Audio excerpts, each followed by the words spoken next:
Welcome to Healing Generations, a podcast creating a dialogue uplifting the importance of healing, strengthening, and supporting our communities, and that addresses the disparities and inequities in communities of color. Healing Generations is brought to you by the Healing Generations Institute, a collaborative initiative of the National Compadres Network and the Brotherhood of Elders. Be sure to subscribe to stay up to date on our new releases. Well, blessings to everyone, and welcome again to the Healing Generations podcast. We are very blessed that you have decided to join us on this journey that we have taken on, and it's really the focus of this is to explore the generational legacy, both the trauma and the medicine that we carry today, and how we can apply those lessons and those teachings to what is going on in our lives today. So we're very happy that you're with us. We call it a journey because it is that. It is this journey that we've been placed in. And what we hope to do, our whole, if you will, our whole goal here is that we can find ways in which we can lift up the medicine of the generations of our ancestors in order that we can have more blessings and less pain in our life, especially for the children that are coming. So I want to begin just by thanking, the Creator, thanking the ancestors, thanking all those that have come before, that have laid this legacy and laid these teachings and have sacrificed to allow us even to be here, even to speak openly this way. I also want to thank you and your ancestors. Wherever you come from, however your journey has got you to arrive here, just thank you for you being here with us today. And we're very honored. I'm very honored, very pleased to have with us today a good friend of mine. We haven't really seen each other for a long time, but our spirits, I feel, are very interconnected. Years ago, and I'm talking about Dr. Ben Tong. Ben and I worked together years ago. We worked on a book together along with Dr. Ricardo Carrillo, and a book, on working with men who carry pain and sometimes share that pain with other people, healing the male wounded spirit. And but Ben's work, has gone on for many, many years, and he is really an elder. He's a wisdom keeper.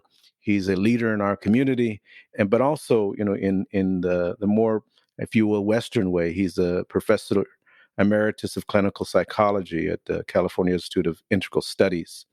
He's devoted much of his life, to weaving both that the traditional medicine with the Western medicine and the exploration of psychological, social, and cultural dynamics. He's also a director and head instructor of the School of Taoist Internal Arts, and he maintains an ongoing practice in Tai Chi Quan, Qigong, and Taoist Buddhist studies. So he comes with so much knowledge and so much wisdom, but he's also just a really good guy, and I really appreciate whenever we get together, we laugh a lot. We laugh a lot I think at ourselves more than anybody else, but we laugh a lot at life that way. And Ben, I just want to thank you and welcome you again today, to this podcast. Oh, thank you very much. My pleasure. So I'd like to, begin by just, I introduced you and said some things about you, but maybe you'd like to share a little bit more about who you are, who Ben Tong is, and how you are sitting right here, as a journey, I'm sure, for you as well. Well, you said a moment ago that you and I have had a lot of laughs over the years, and we're laughing all the time. And my journey, probably much like yours, has not so much been around laughter, but the movement that comes with laughing. When people laugh, everything becomes round, curvaceous, and people are rolling down the aisles. And that's really a very fundamental principle in terms of health and wellness, that the healthy person is one who is in a kind of fluid, flowing mode, whether they're laughing or not, and they adapt to whatever is in front of them and have no fixed plans. That's medicine, of a sort. And I identify very much with a Taoist Buddhist orientation. I've been trained in that for quite a long time, even though I have a different kind of background at the same time. I was raised by missionaries, became a Baptist, and then later a Presbyterian. And there's that Mm. particular self as well. Maybe I'll start like this. I was born and raised in Chinatown. We call it the Neon Ghetto. We call it that because when we were growing up, uh, rather arrogant, elitist people in our slum community took pride in the fact that the Latinos down at the La Mission, they don't have neon signs, and they don't have tour guides, and Greyhound buses don't come up all the time and unload white people from the Midwest who bring money with them, and we take them on tours. It's and I didn't really care for the point of view. It was a little bit uppity, Mm. but yeah, I grew up in a community that survived by means of fake culture. Mm. Fake culture. Right? What does that mean? All right, I'll go back to my early days. I was raised in an apartment house where five people tried to make it in 3 rooms. Mm-hmm. Okay, and that was tough. There was one shower stall for 10 families on one floor. People had to line up at specific times, and 3 minutes of hot water you got with a quarter, and you had to take a fast shower. Mm. It was a hard life. But my parents were immigrants who left China just as World War II was, getting hot and heavy in China, and first wound up in Hawaii, where most of my uh, the Chinese of a particular group, the Central Mountain people, that was us. We settled there. Our particular tribe, the Central Mountain people, were florists. We were farm workers, business people, and theater people. Mm. Now, I had uncles who I interviewed for my PhD in psychology who tried to make it in Hollywood and had a hard time. Mm. Playing racist roles, racist Mm. stereotypes.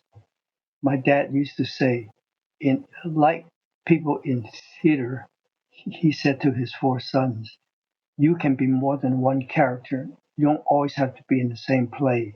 So Mm. it was okay to, this was a Taoist idea that true identity is multiple. You can have more than one. Mm. You don't have to play just one part in life.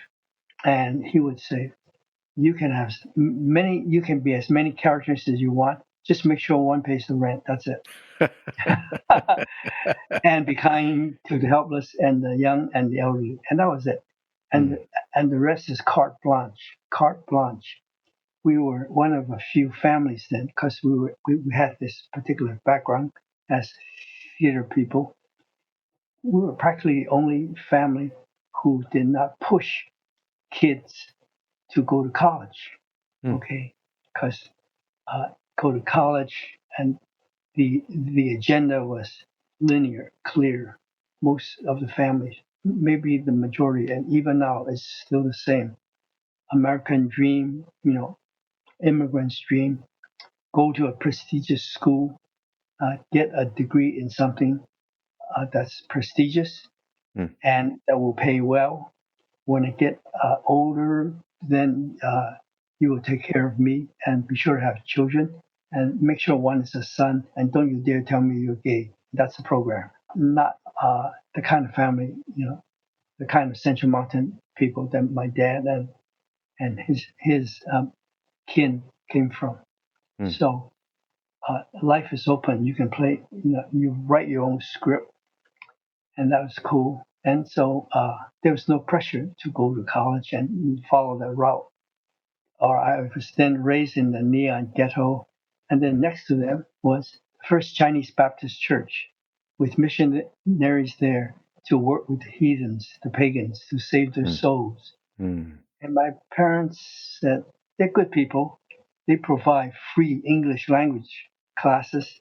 They provide free childcare so us parents can go to work. They're pretty good, but just don't become one of them. By Mm. that, and the phrase was, "Be a rice Christian, not a real Christian." So They had memories of Christian missionaries in China who would take in people who were starving and who would like a meal, and there was no charge. There was only one ticket that would get you a meal. You just had to say, I take Jesus as my savior. Once you say that, bam, you get Mm. fed. Mm. My parents of the sort would say that even though you don't feel like it, but then you get all the freebies. Mm. Mm. Fake it, Mhm. but don't cross the line and take them seriously. Do not accept a white man's God. You know. But Mm. one of my brothers, he's not around anymore, took it seriously, went all the way and became a Baptist minister. Mm. And it disappointed my mother in particular a lot. Mm. Let me ask you something just about some of the things you said because it Yeah. impacted me and it kind of made me think about, in me growing up, the pressure you get from Western society to assimilate, Yeah. to adopt their way Mhm. of thinking, their way of being, in Sure. fact, to assume their spirit. And I wonder, what kind of impact, I mean, even though, I Mhm. mean, I think you were fortunate in that your parents were giving you some instruction on how to do that, but Mhm. still the impact that has, and obviously it took your brother, to another extent. Now, knowing, you being a psychologist and working with people for many, many years, what kind of impact does that have when, a society, I mean, really, it is part of the whole aspect of racism, tries to Yeah. indoctrinate you into their way Mhm. as a preferred way of being. Can you share a little bit about that and that impact on you or on your family or the other, Chinese that came that were at that time? I'm sure it's still going on today. Oh yeah. Okay. We're talking about white supremacy, Yeah. white racism, and its particular forms that these things assume in the Chinese American, Asian American community. Uh, it started with the stereotype that we were split to see ourselves as different from blacks and browns. When it got older and into the 60s, you know, without it coming from anybody in particular, but it was in the air. You know, Mm-hmm. the great white other, the voice said, "You don't want to be the blacks and browns. They raise hell in the streets, okay, and they want too much. But you're well behaved, and you stay that way, okay. We won't beat you, and we won't harass you. Although there's some neighborhoods you can't live in, and so on and so forth. So we were turned out as model minority. Mm-hmm. If you make it mild, timid, and docile, if you're chicken poop and you don't complain, and you take it on the cheap, and it still happens now, okay. And now in the Trump era, because he has turned certain forces against us, there's harassment and violence against Asian Americans every day. Mm-hmm. It's not being visibly recorded. So the insidious part of white supremacy and white racism was the notion that we were to be acceptable, not unacceptable, desirable versions of Asian or Asian American. And so uh, we were to keep mouth shut and not be outspoken. But it turned out that most of us in the community, within limits, were loudmouths and open complainers. And I came from a family like that too. Okay, but then we knew how to play that stereotype. So whenever uh, blacks and browns I knew got in trouble and they were taken before a judge, it didn't go well for them, particularly with a judgment. This is irresponsible behavior, young man, that you engaged in. Where are your parents? Of course, the parents were never there, absentee Mm-hmm. fathers, and Mm-hmm. no one. Okay, but in our community, got in trouble. Like I stole things at department stores, got caught. Would always be in court, apologizing. Okay, and so sometimes a white judge would be impressed and say, "I am impressed with you, Mister." And he would say to the parents, and then my parents would look at me very sternly and act like they were just roundly ashamed. And then the judge would say, "I'll let you go this time." and I turn you over to the custody of your parents. If only the blacks and the browns were parents like you. So we play that card. Oh, okay, and then I think I would like to share this. Okay, I finally decided to go to college because my English composition teacher said to me upon graduation, "What are your plans?" I said, I don't have any." She said, "You don't? Uh, Most of you Asians, you just go straight to college." No, no, no, no. My parents said that was up to me. And if I had to go, if I wanted to go, I would have to pay my own way because there's no money. Well, all right, good. And you have any schools in mind? And I said, well, UC Berkeley sounds interesting. They got a great football team. And she said, right away, "Benjamin, you don't want to go to UC. Why not a 2-year school? Learn a trade." But I was tops in your class. She said, "Oh, yeah, well, what are you going to do, really?" I said, "Well, UC Berkeley is appealing. Maybe I'll go there and I like to write. Okay, major in English." She said again, "I don't think you want to go to Berkeley." I said, "Why?" I thought this was kind of hot. She said, "Benjamin, there are too many Chinese. There are enough Chinese there now." Exact words. And I didn't have the elevated consciousness I had in the 60s, but I knew something didn't feel right. This thing, it's bothering me. I got upset, but I didn't know what it was. There was something not right. But I figured out by the time I got to Berkeley, I wrote a note to her. We didn't have email in those days. I just sent it by mail. And I included a stamped envelope for her to reply. She never got back to me.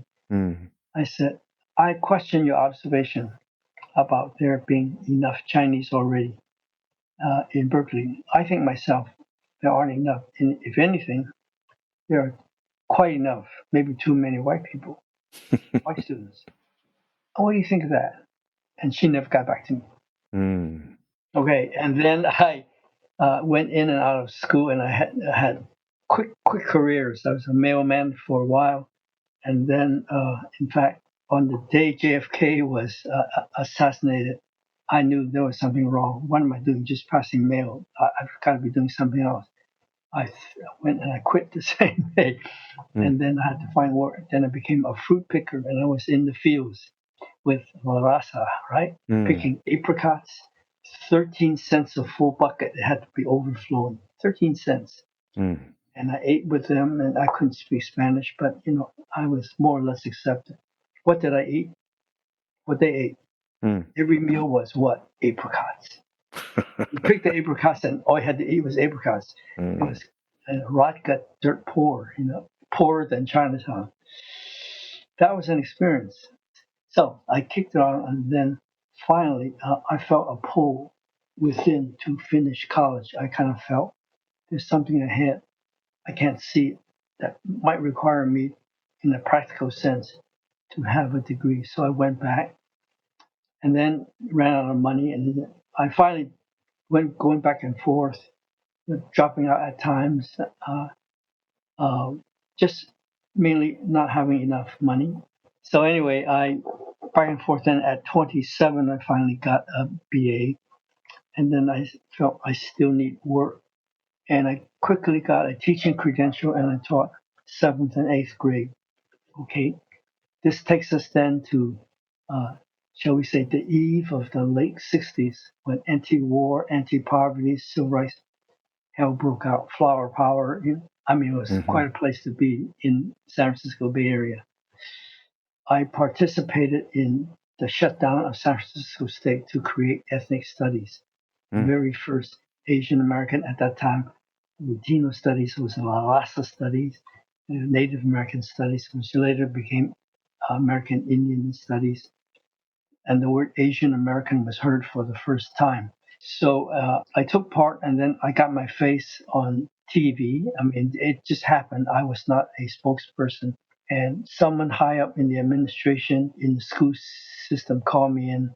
This is my 4th year. I had tenure. I was hired for life, you might say, and could not be fired unless I was guilty of something like sexual misconduct or something. But I was told, by this administrator who will go unnamed. It's a disgrace to our school system that you were part of that, Mm. okay, strike line, okay, that you were radical. And I argue a little bit.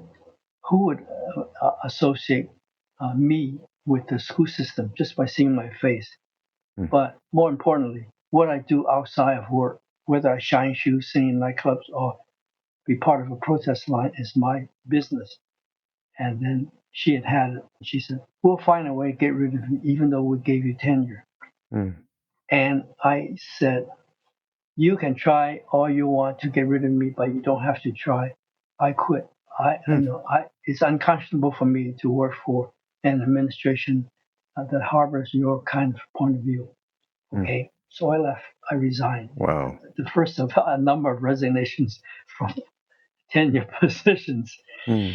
And so I had some savings from school teaching. I took part in the strike.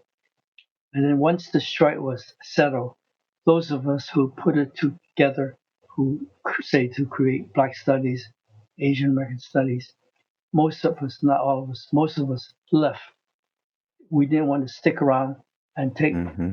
teaching positions because we were at risk of creating the misimpression that the strike was all about us. We wanted to create jobs for us. So Mm. I wasn't invited back until years later. Okay, so I left, somehow managed to start a PhD in sociology in Berkeley. I got a fellowship from the state of California. It was the California State Fellowship. There are 25 granted every year. If you have it, if you apply for it and you get it, then you can use it at any duly accredited school in California, full tuition taken care of for 4 years. So I Mm. applied it to sociology studies in Berkeley. And then at the same time, I taught part time. I taught a course once I had grad student status at a brand new school, California School of Professional Psychology, which is Mm-hmm. still there, Mm-hmm. a school that was not university aligned, not accredited, but they attracted master teachers and therapists from the East Coast. Mm. And I taught one course, a course in sociology, in social theory, critical social thought, one course that taught all of that. I taught my way into it. And then while I was there, I was attracted to the clinical psych program. Mm-hmm. And I said, the school's so new. Can we have a tradition? Can someone teaching here can also be a student here? And they said, well, oh, sure. If you have some expertise to offer that we Mm-hmm. don't have, why not? So I was student and adjunct instructor at the same time. Wow. I Mm-hmm. barely squeaked in because I did not have a background in psych, Mm-hmm. only 2 courses. Taught my way in. Okay. Mm-hmm. And on the admissions team with 2 faculty and 1 student. 2 faculty didn't want me, but the student did. He fought for me. She did, okay, Marsha. And I got in, and so I came out with a PhD in clinical psych. Wow. Meant to go back to finish the sociology at Berkeley, but I didn't go back. My mentors and my classmates there said, Tong, you're a dumb fool, you idiot. You could not apply the fellowship to this brand new school because it had no reputation, no accreditation. You threw away so much money. I said, it's not the money. It just felt right to, Mm. to have that 1 year with the great minds. And, these are all critical, radical thinkers who somehow managed to get tenure at Berkeley, sociologists. And I quickly taught their courses in race relations, organizations, which mainly meant how the corporations and the system work, Mm-hmm. social psychology, the psychology of relationships. You know what kind of hits me is, the early counsel or advice you got from your parents or from your dad about you can be an actor, you can be many things, and it took many, if you will, many different roads for you to get to become a psychologist. I mean, you played different characters, but what really strikes me is that there was a spirit inside of you that, whether you knew it or not, was kind of Mhm. guiding you someplace, and it even guided you to a place where well, you had this fellowship, but that wasn't what was important. What was important is really being in line with your own spirit and the thinking of people, um, that really resonated with what you felt was important in life. And and I think um, that's what my experience with you, my experience in terms of the discussions we've had and the writings we've talked about, and even the psychological work of working with people. I've always been really touched by your integrity and your sense of loyalty to truth, and your sense of loyalty to balance, and really trying to find that integrity in people. So I'm wondering, Mm-hmm. when did the aspect of qigong and your Buddhist, that when did that actually begin to take a formidable place in your practice, in the work that you do, and in your therapy and in your teaching? It was something that came from Martin Luther King Jr. Mm, In 1959, I was able to get a travel scholarship from the Presbyterian Church to travel, to leave California, and go east for the first mm, time to the campus of Ohio University, where King was starting to organize in the North. He had expanded his movement to not only be a civil rights movement, it was anti-poverty and anti-war at the same mm, time. mhm, It took on a larger purpose, and he was starting to organize. And I took a trip with 68 white students, liberal slash radical inclination like myself.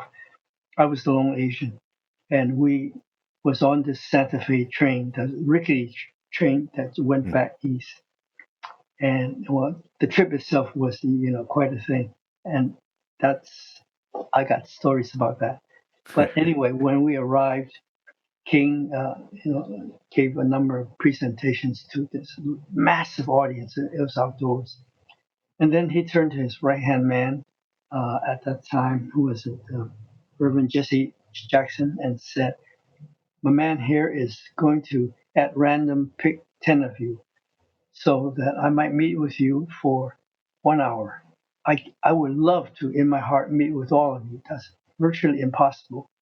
And I was not picked, but a guy I knew whom I sat next to on that train ride was one of the lucky ones. He got picked. Mm, So I heard his story, and his story goes like this.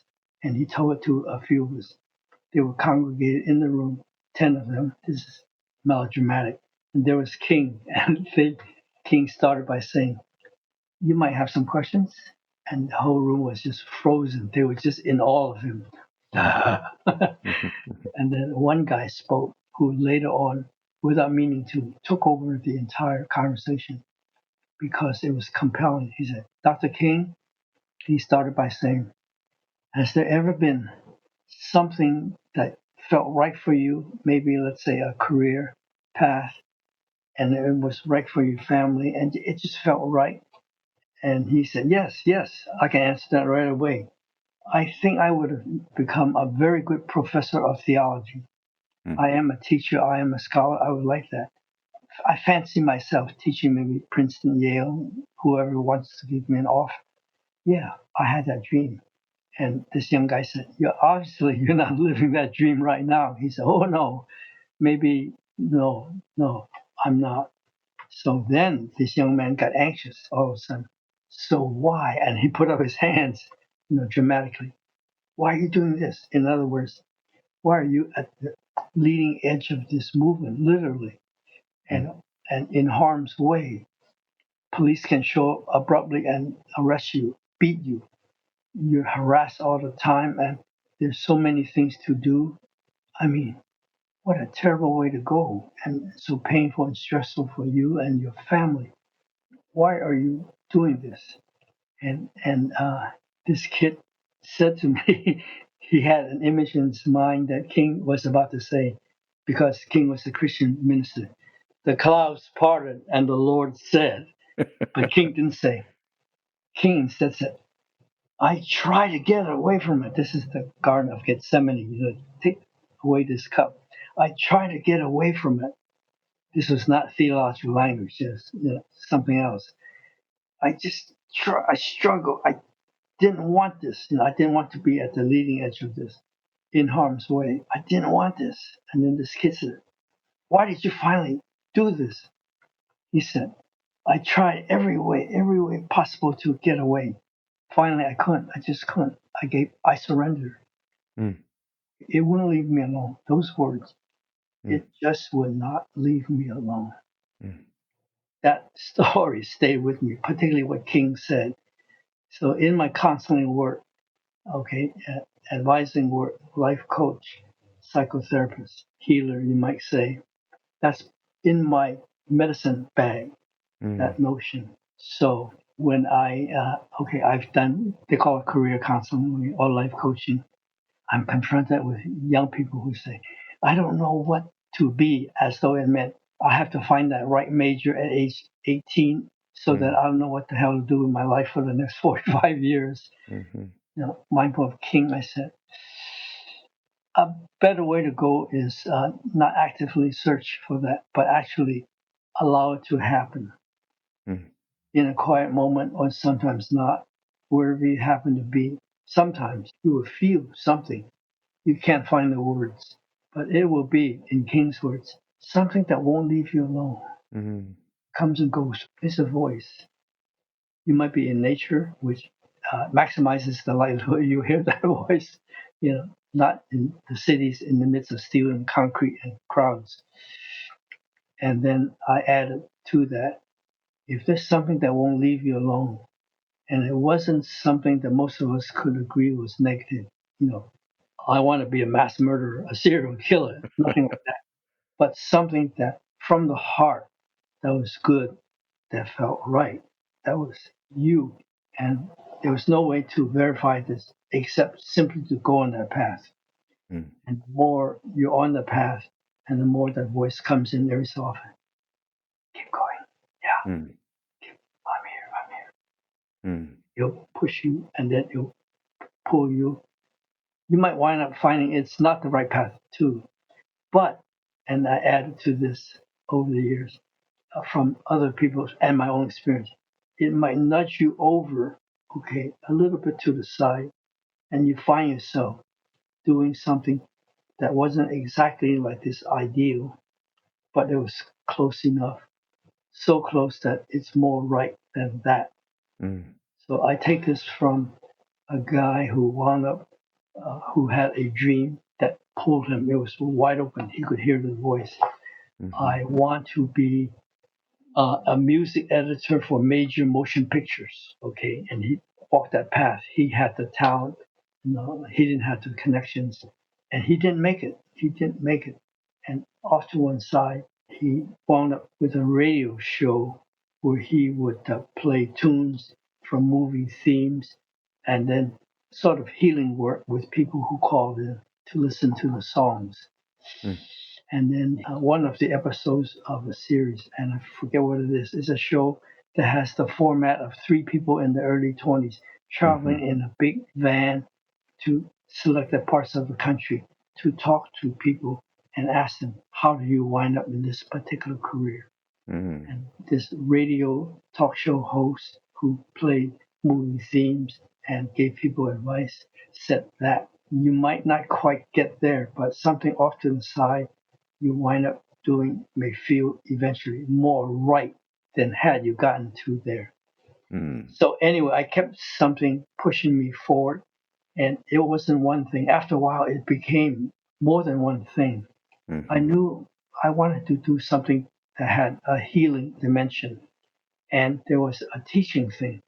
And so it became clear I had to be a professor of clinical psychology, okay, and then train people to heal. And on the side, like a surgeon is terrible teacher if he's not always putting his hand into the craft and keeping up.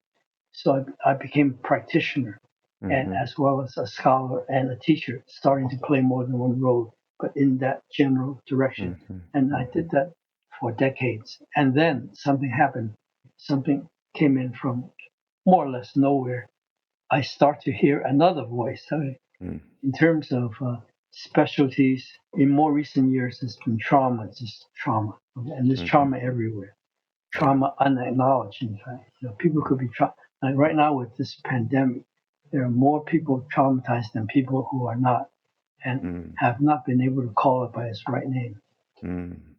And what I mean, since you're mentioning that today's trauma related to COVID and Yes. all the other things that haven't been resolved over the years, the racism and the oppression, and everything else, what do you really see that needs to happen in order for us to address that trauma or embrace that trauma or begin to heal that trauma? I mean, what is your insight into that?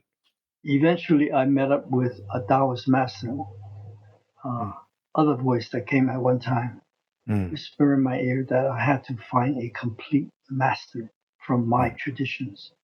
It took me 7 years in several countries looking and then being exposed to people who are incompetent, inadequate, fakes, or Mm. manipulators until I finally met the one, the one.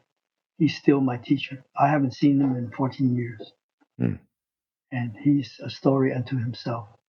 He asked me to represent him in the Western hemispheres, and so I represent that lineage Mm. of Taoism.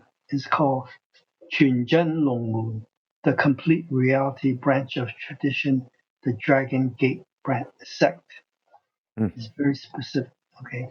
Even though it has a lot in common with other, just like there are many variations, many varieties of Christianity, so there are with Buddhism and Taoism.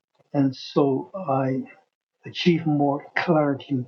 I'm walking a Taoist path. I don't often say it. I try not to say it, but I can say it to you and now to your audience. And a Taoist has not that much to do with someone who believes in anything, although there is that component. The definition of a true Taoist and a true Zen person and a true Buddhist is behavioral. Mm. He or she is capable of has certain skills, can do certain things. And there's four things when it comes to being a true Buddhist and a true Taoist. They overlap a lot, or true Zen person. One, you have mastered the sage arts, Mm. and that is you've read the classics, you've been in dialogue with a teacher, you learn that way, or a small group. And some people will go to monasteries, and some have orange robes, but there are different variations of in terms of format. But me, it was 1-to-1, and two or three others with one teacher. This was a teacher who came here and had a reputation as a martial artist. Mm. Okay, I mean, on the level of Bruce Lee for true. Mm. And so a true martial artist is a sage. He's mastered the sage arts, or the art of knowing how to live wisely, the healing arts, the martial arts, and what's called the esoteric arts. Mm. Okay, the complete master is someone who's profoundly, highly skilled in all four. So I've mentioned what the sage arts are. Mm-hmm. It's the art of self-cultivation where your Mm. personal character has been elevated to a high Mm-hmm. level. Okay, Mm. and then you talk truth. Okay, and when we leave here, I can direct you, give you links to some of my writings. A recent one I did, which was summed up in 2 pages, was a presentation I gave for an adult induction ceremony for a 15-year-old son of one of my white senior Tai Chi students on Mm. top of Mount Tamalpais in Mill Valley here in California. And I gave a presentation on beware of stupid kindness. What is that? What is stupid kindness? Well, it was summed up at the end of the story because I'm a storyteller. Mm. Okay, and so you can read a story and make it available to other people. It's on a Mm-hmm. link, and my website has most of my publications. They're available free for anyone who wants it. You just go to the link, download it. 85% of everything I've written is there Mm. in downloadable form. Okay, Buddha once chewed out a student, okay, because these masters had seen this person serving others in a wrong way. That is Mm. like an incompetent parent, maybe a bad parent, will give a child whatever he wants, she mm, wants. Dad, I want a new car. You mhm, know, even though he doesn't need a new car and he's not mature enough to handle the rules of the road and to mhm, know how to handle road rage. No, no, no, no. You have to be ready at a certain stage in life. And then I will give you that new car. Otherwise, I'll be just serving you, giving you what you want at whim. So the Buddha said, translated in English, don't serve anybody. mm, Only waiters do that. Don't serve anybody. Help them. Don't serve. Help. And mm, the helpful thing to a kid who wants a new car and is making a fuss about it would be say, you don't love me, Dad. Otherwise, you would give me what I want. I said, no, you won't understand this now, son. I'm not giving you what you want. It's not in your best interest. I'm not going to serve you. I'm helping you. This is not helpful. Yes, it is. You look mm, back and see that was helpful. mm, So that's a theme. And this comes under the rubric of healing words. Just like there are healing tones, music, there's healing movements, Tai Chi. mm, That's mm. part of the medicine bag. Wow. That's it's probably something that we all need to hear in our lives, especially right now as many people are sheltering in place and it's spending a lot of time with their children and their partners, having to contemplate what is needed and what is helpful. Right. And I think the other thing that is really prominent right now with the whole situation, that has come to the forefront, that has been with us all along, is the whole aspect of racism. I think it really challenges all of us Yes. in our communities to know what is helpful. You use that word, what is helpful. You know, Mm-hmm. you've lived this long life. Yeah. You counsel people. You follow this path of healing. Mm-hmm. What kind of advice, what kind of counsel would you give right now, as we are in this pandemic, as we are struggling? There's a lot I could reach for, but right now we're in the zone. We're in the Mm, zone. mm-hmm. Something I want to say is the right thing Okay. for the moment. And I'm Mm-hmm. not saying there's only one thing, but just as you spoke, I felt something. This is what I need to say. And Jerry, tuned into me, has pulled it Mm-hmm. out. And it goes Mm, something like this. Go back to the ancestors. mm, All right. And let me flesh that out just a little bit. I helped set up Asian American studies, and in my point of view, not my colleagues who put it together, the faculty, the community. And they got it all wrong. They got it all wrong. They felt the answer to racism is to get with the American dream and fight to be a part of it. mm, Get rich, get famous, and college is one of those tools. And so Asian American Studies was made into a requirement. Okay, if it's not made into a requirement, students have to take it. If they have to take it, then they'll be exposed to us. But instead, the faculty, I won't name names, turn out to be, in a deep sense, sellouts to the real deal. mm, And the products of the program are your standard cookie cutter people who want to be successful, well known, and most, particularly Asian Americans, don't give a hell about community. Right? Got it all wrong. The correct approach is to also include in the curriculum a true understanding of the classics of Confucius, of Buddha, and Lao Tzu. When I bring this out, even back then, when I brought that out, I was met with people saying, "That's the old country, man. This is America. What are you doing?" And mm, and that's the people sitting around on mountaintops. No, man, ah, that's old musty stuff. mm, Progress is like the Western idea. Go forward. What's new is more important than what's old. So I said, back to the classics, mm, because right after Confucius died, this is like 2,500 years ago, but like I think the teachings of Christ, the institutional church rewrote him, mm, okay? And they did the same with Confucius, the great teacher, the great humanitarian. They changed it just a little bit so that people would be in line with a totalitarian imperial government. And I will send you a link to my most recent pieces I wrote upon invitation for a very good online healthcare issues magazine called Condition. I bring up a case to illustrate how I use something from the classics You've heard of Mulan, have you not? Mm-hmm. Mm-hmm. Disney perverted and got it all wrong. That's the fake. It's a fake version of a Confucian teaching. But I reach for the real Confucius, which is widely available in children's stories to empower a woman, Taiwan born with a Taiwan born husband, both in business, both fabulously rich, but were hesitant about marrying each other. They marry and turn out to be wrong. She wanted to leave him. Family pressure said, you don't do that. It is disgraceful. And she was Roman Catholic. That's even more disgraceful. Mm. But I got to leave this guy. I got to find a way. And it turned out Confucius, as contained in the story of Mulan, gave her a way. Mm. And okay, I leave you with this teaching. And it's in the article. Confucius taught supposedly from the Han Dynasty on, okay, after Confucius.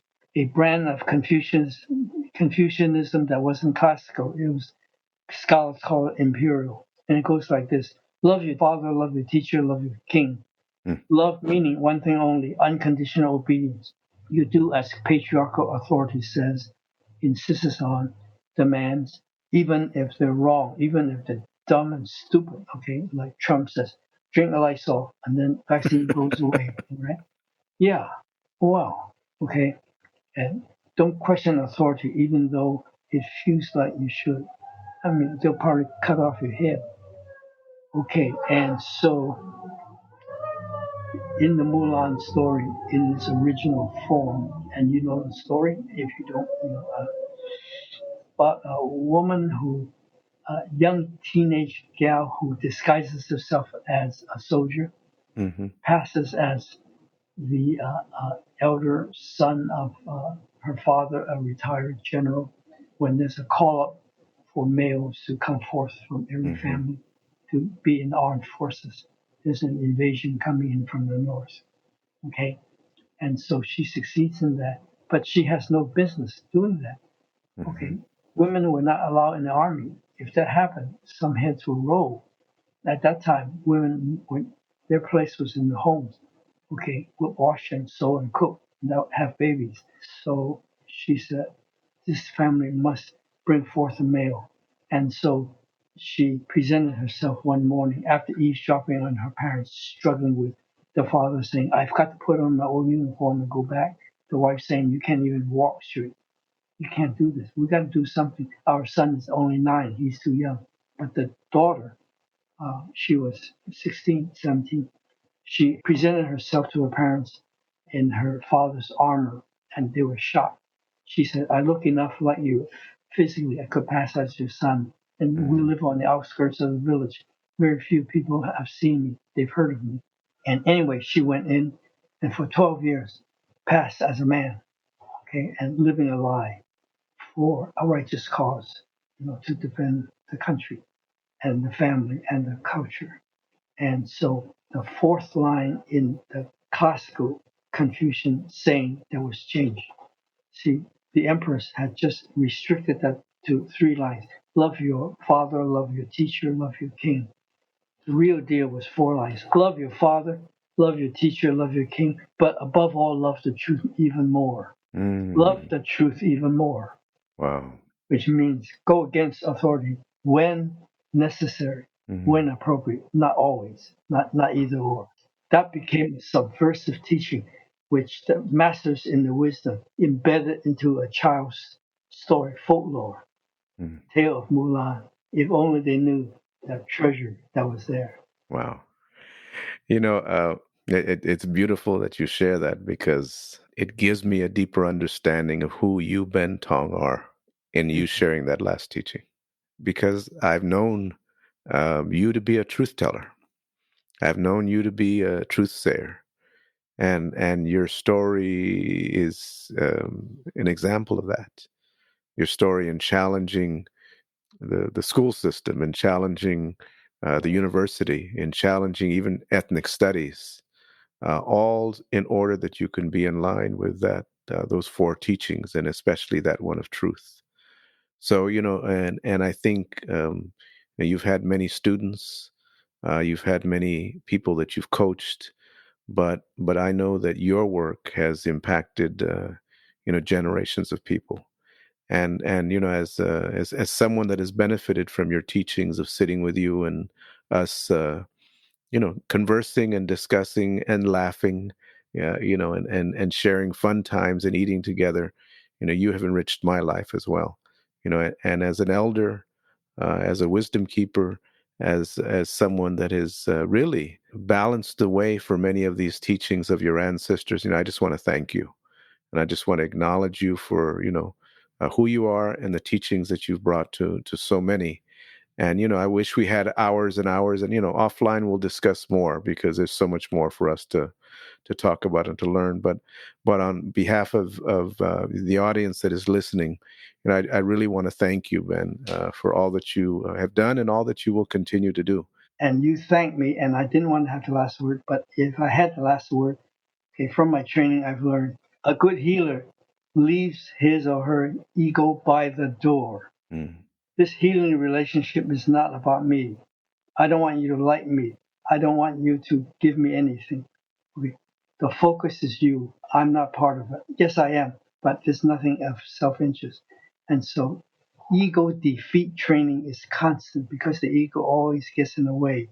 Mm. And if I begin to feel heady when people are thanking me, and you're saying, you're a healer of many and you've influenced so many people, I felt my ego starting to expand. Mm. To make it shrink, my teachers would say, you do it with a certain kind of humor. Mm. So I could have said, Jerry, you want to thank me? Put me in your will.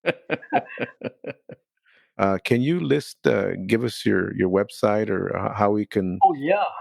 They can also look me up on Google.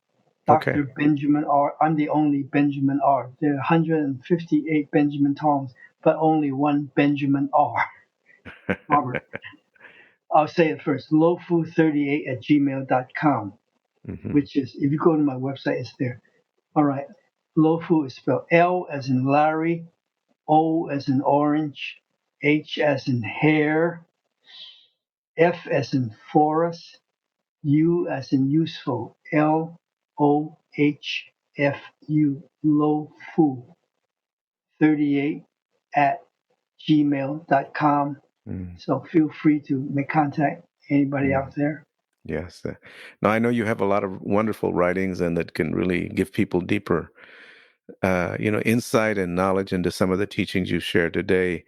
Again, I want to thank you, Ben, and, I want to thank our audience for listening, to this journey, this journey of how we bring the ancestors' wisdom, how we bring the ancestors' teachings, how we bring the ancestors, medicine to light. And, we encourage you to register and subscribe to the podcast, and also to send us reviews. It's helpful, the reviews that you send us, to give us further insights into how these teachings are resonating, and what else you'd like to hear from us. And so continue listening, and we again want to thank you for being part of this. We thank Ben Tong again, and may all of you have a wonderful and blessed day. For more information about Healing Generations and the Healing Generations Institute, visit nationalcompadresnetwork.org, and be sure to subscribe to stay up to date with our new releases.